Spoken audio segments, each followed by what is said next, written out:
তার উপরে নানা রকম অত্যাচার হয়েছে, তাকে জেলে যেতে হয়েছে এবং তার এই অত্যাচার, জেল, তার দলের বিভিন্ন নেতাকর্মীদের গুম খুন, সার্বিকভাবে সারা দেশের গণতান্ত্রিক মানুষের উপরে যে একটা ভয়ঙ্কর নির্যাতন, গুম খুন, হত্যাযজ্ঞ চলেছে সেই একটু বলেন। বিএনপি চেয়ারপারসন এবং সাবেক প্রধানমন্ত্রী বেগম খালেদা জিয়ার ভালো আছেন ভাই? আসসালামু আলাইকুম ভাই। হ্যাঁ সাকিব ভাই একটু বলেন। বিএনপি চেয়ারপারসন এবং সাবেক প্রধানমন্ত্রী বেগম খালেদা জিয়ার প্রয়াণে আমরা গভীরভাবে শোকাবেন। তাঁর এই মৃত্যু বাংলাদেশের রাজনীতি একটা বড় আকারের শূন্যতা তৈরি করলো। বিশেষভাবে আমরা যখন একটা সন্ধিক্ষণে দাঁড়িয়ে আছি, বিশেষভাবে রক্তস্নাত অভ্যুত্থান পরবর্তী সময়ে বিচার, সংস্কার এবং নির্বাচনের যে পথরেখা তৈরি হয়েছে, নির্বাচনের প্রাক্কালে দাঁড়িয়ে আজকে তার এই প্রয়াণ আমাদেরকে একটা একদিকে শোক, অন্যদিকে তার মধ্যে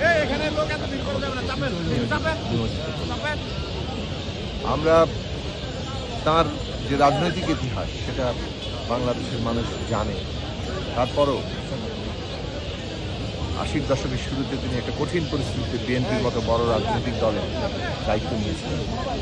তারপরে এই স্বৈরাচারী সরকারের বিরুদ্ধে, জেনারেল এরশাদের বিরুদ্ধে যে রাজনৈতিক সংগ্রাম, গণতন্ত্রের যে সংগ্রাম, সেই সংগ্রামে তিনি অগ্রণী নেতৃত্ব ছিলেন এবং ওই সংগ্রামে তাঁর ভূমিকার কারণে তিনি দেশের বিরাট অংশের মানুষের কাছে আপোষহীন নেতৃত্ব হিসেবে উদ্ভিদ হয়েছেন।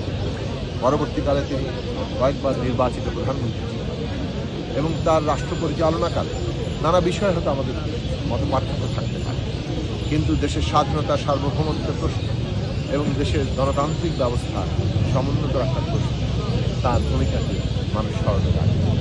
বিশেষভাবে ১/১১-এর সরকারের আমলে যখন আমরা দেখেছি তার যে দৃঢ় ভূমিকা, পরবর্তীকালে ফ্যাসিবাদ বিরোধী যে শাসনামল, সেইখানে তার উপরে নানা রকম অত্যাচার হয়েছে, তাকে জেলে যেতে হয়েছে এবং তার এই অত্যাচার, জেল, তার দলের বিভিন্ন নেতাকর্মীদের গুম খুন, সার্বিকভাবে সারা দেশের গণতান্ত্রিক মানুষের উপরে যে একটা ভয়ঙ্কর নির্যাতন, গুম খুন, হত্যাযজ্ঞ চলেছে, সেই সব কিছু মোকাবেলা করে ব্যক্তিগতভাবে নানা নির্যাতনের মুখোমুখি হয়ে যে নির্যাতনের পরিণতিতে তার অসুস্থতা আরও বৃদ্ধি পেয়েছে।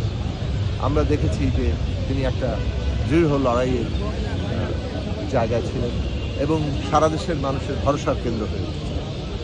এই যে ফ্যাসিবাদ বিরোধী লড়াইয়ে মৃত্যু ঝুঁকি নিয়ে নিজের প্রতিকূলতা সত্ত্বেও তিনি যে দৃঢ় চিত্ত নিয়ে মানুষকে প্রেরণা দিয়ে গেছেন, সেইটাই আমাদের ছাত্র তরুণদের গণ অভ্যুত্থানের বড় প্রেরণা ছিল এবং সেই ছাত্র তরুণদের জনতার গণ অভ্যুত্থান, আমাদের শ্রমিক, কৃষক, মেহনতি মানুষের গণ অভ্যুত্থান, আজকে আমরা যে গণতান্ত্রিক পরিসর পেয়েছি, আমরা দেখেছি গত এই অভ্যুত্থান পরবর্তী 16-17 মাসে তিনি বাংলাদেশে দলের ঊর্ধ্বে একজন রাজনৈতিক অভিভাবক হিসেবে আবির্ভূত হয়েছেন এবং সারা দেশের মানুষের শ্রদ্ধার পাত্র হয়েছে।